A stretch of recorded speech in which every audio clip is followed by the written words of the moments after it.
Here's the one thing we've all been staying up for tonight. The first local one-on-one interview with the top cat himself. I went one-on-one with Panthers head coach Matt Rhule exclusively. Here's our discussion. And now it is our first ever guest on Charlotte Sports Live. All right, Matt, first of all, thanks for coming on. Let's jump right into this. Are you ready? Sure am. All right, is mint chocolate chip ice cream good or horrible because it tastes like toothpaste? It's fantastic. It's elite. Oh my gosh, I did not expect that. Why? Why do you think that? I think it's one of life's great pleasures. A little bit of mint, a little bit of chocolate. You know, different textures. As a Penn State graduate, they have a famous creamery there, and they have something very similar, and I've always loved it. Well, here's a Southern phrase for you. Bless your heart. Bless your heart, Matt Rhule. Favorite Halloween candy? Oh wow, you're just crushing me right now. You know what? I tell you what, I'm a Twizzler guy. Like if I can get Twizzlers, I'm all in. All right. Candy corn, acceptable or obviously horrible? No, completely acceptable, especially when it's been like sitting out for a couple days, like the pumpkin ones. You know, if you let it sit out. You and I are not going to get along. This is terrible. I'm sorry. This is a hot button within the Fox 46 sports department. Ranch or blue cheese on your wings? You know, so I used to live in Buffalo, and both are acceptable, but the official is blue cheese.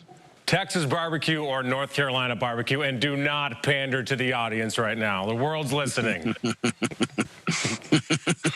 The North Carolina barbecue. What do you do when you get home after a win? What's your routine? What do you like to do? I come home and sit on the couch, and my daughters usually come in and talk to me for 3 minutes. Talk about, if it's a home game, they talk about Sir Purr, and if it's an away game, they ask me what the score was, and then I talk to my son, I answer questions from my son for the next 2 hours, and then I hang out with my wife. What do you do when you get home after a loss?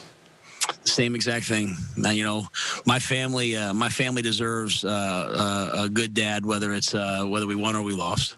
So that actually leads into my next question perfectly. What's a great story or a moment where you came home just mad as ever after a game, no matter the level you were at, and one of your kids may have said something brutally honest or funny, and it just made you crack a smile, and it was exactly what you needed? And I assume your son might be that person.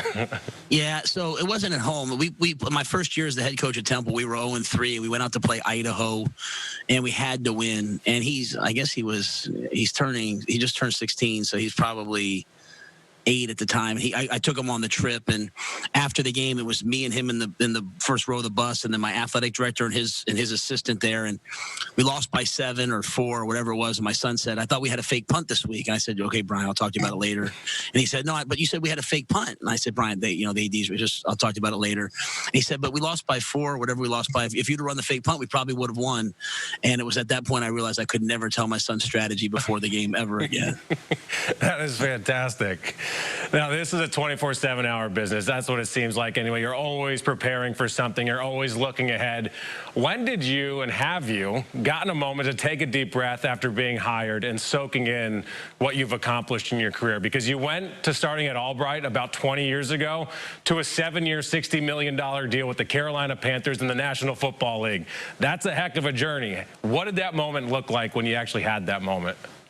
I forget which game it was before. It wasn't the first game, because the first game there were so many things happening. But it was like it was maybe the Arizona Cardinal game. We were at home, and I remember just right before the game, seeing the guys and seeing the opportunity that was entrusted to me, and the responsibility that was entrusted to me to be the head coach here, and being very grateful for all the people that allowed me to get here. That gave me not only the opportunity, but that sacrificed all the players and coaches. So I think right before the game, just kind of once or twice I have a chance to take in a moment and realize, because there's a lot of pressure, and like right before a game you feel like someone's standing on your chest, and you're wanting to do everything right, but just taking 30 seconds to sit there and say how grateful you are to be in that position. What do you do as an NFL head coach on the bye week? Do you watch all football, or do you get away from the game and do something different, or do you have no say in the matter?